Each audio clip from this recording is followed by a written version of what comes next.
لا تزال الآلة العسكرية تحصد أرواح الأطفال في غزة بالقصف والقنابل، ولا تستثني حتى الأجنة في بطون أمهاتهم، كما تحاصرهم بسياسة التجويع التي فرضها الاحتلال الصهيوني على أهل القطاع. بدعم كريم وسخي من مؤسسة كرفان، نقوم اليوم الأحد 22 من سبتمبر بتجهيز حليب الأطفال والحفاضات لتوزيعها على الأطفال النازحين في مخيمات النزوح جنوبي القطاع. بدعم كريم وسخي من مؤسسة كرفان، بارك الله في كل الخيرين في مؤسسة كرفان الذين جادت أيديهم الكريمة بالخير وأنفسهم العظيمة بالبذل والعطاء دعما وإسنادا لصمود أهل غزة.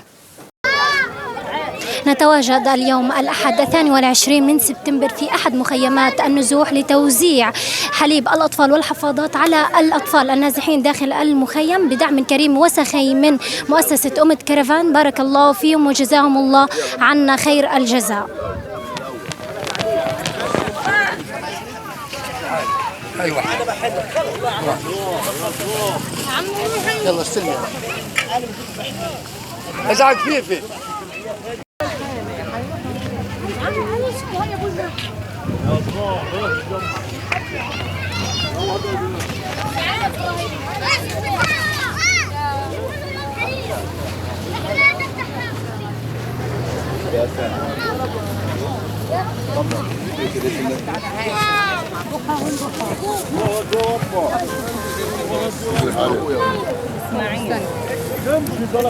يعطيك العافية. الله يعافيك. من وين نازحين؟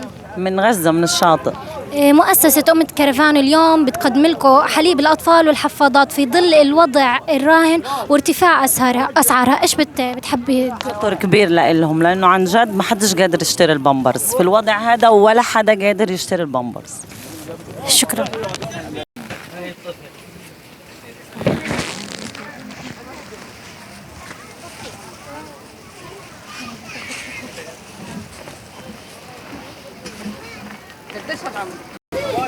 لا سمحت ما حدش يخش يعني. اخيرا نروح اخيرا. ابويا محمود. طب ابوك يجري. يشتغل. وانت ورا يلا. فيك يا اختي. من وين نازحين؟ من الشمال. اليوم مؤسسة كرفان بتقدم لكم حليب الأطفال والحفاضات. إيش بتوجهي لهم رسالة؟ كل احترام وشكر لهم، وبود تحية لهم ويعطيهم ألف عافية. ترجعوا بالسلامة إن شاء الله. يعطيك العافية. الله يعافيكي. من وين نازحين؟ من غزة الشجاعية. اليوم مؤسسة كرفان بتقدم لكم حليب الأطفال والحفاضات. إيش بتوجهي لهم رسالة؟ يخلف عليكم ويرضى عليكم، إن شاء الله دايما الخير يجيكم عشان ترزقونا إن شاء الله. إن شاء الله. ترجعوا بالسلامة. الله كريم. قيم الكراسي انت خنقاها بينكم.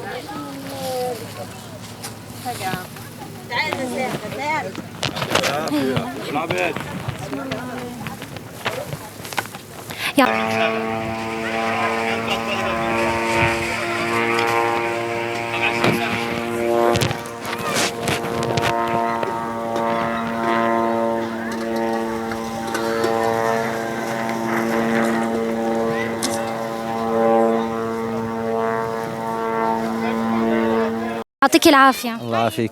من وين نازحين؟ نازحين احنا من غزة، من الشمال. اليوم مؤسسة كرفان بتقدم لكم حليب الأطفال والحفاضات. إيش بتوجه لهم رسالة؟ بنشكرهم كثير على المجهود اللي بيبذلوه مع الشعب بظل الحرب اللي احنا فيه والنزوح وألف شكر لهم. إن شاء الله بترجعوا بالسلامة. إن شاء الله يديكم العافية. مستمرون مع مؤسسة كرفان اليوم الأحد 22 من سبتمبر في توزيع حليب الأطفال والحفاضات داخل مخيمات النزوح. بارك الله في مؤسسة كرفان الذين جادت أيديهم الكريمة بالخير وأنفسهم العظيمة بالبذل والعطاء دعما وإسنادا لصمود أهل غزة. يعطيك العافية. الله يعافيك. من وين نازحين؟ من خان يونس المشروع. اليوم مؤسسة كرفان بتقدم لكم حليب الأطفال والحفاضات. إيش بتوجهي لهم رسالة؟ ربنا يقدر مع فعل الخير وربنا يحفظهم. ويدم في النصيب يا رب، وكله أجر عند ربنا إن شاء الله ترجعوا بالسلامة. يا رب.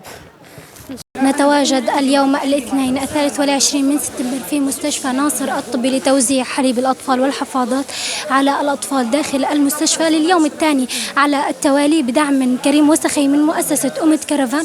بارك الله فيهم وجزاهم الله عنا خير الجزاء. يعطيك العافية. الله يعافيك. من وين نازحين؟ احنا من خان يونس.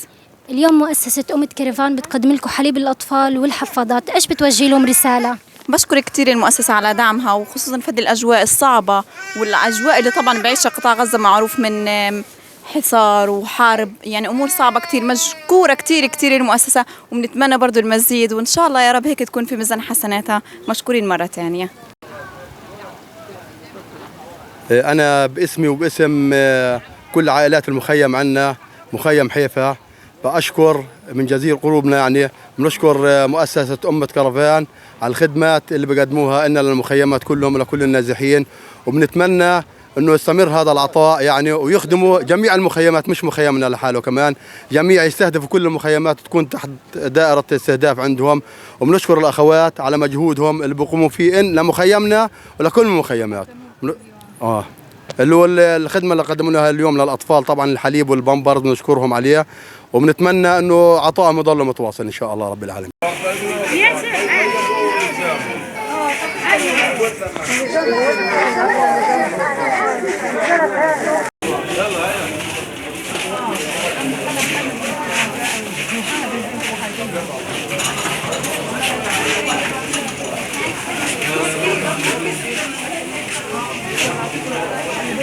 عن اذنك والله تعال يا عمي نسمعك سؤال يا ابو انا مخيم ابو الامير هاي بصور ماشي هقدر يا عمي قول لهم يا جماعه عن اذنك يا رافع مش معنا رافع تشرب من الكاميرا مش عندنا خلص مع السلامه. وقف يعطيك العافية. الله يعافيك. من وين نازحين؟ من خان يونس. اليوم مؤسسة أمة كرفان بتقدم لكم حليب الأطفال والحفاضات، إيش بتقدمي لهم رسالة؟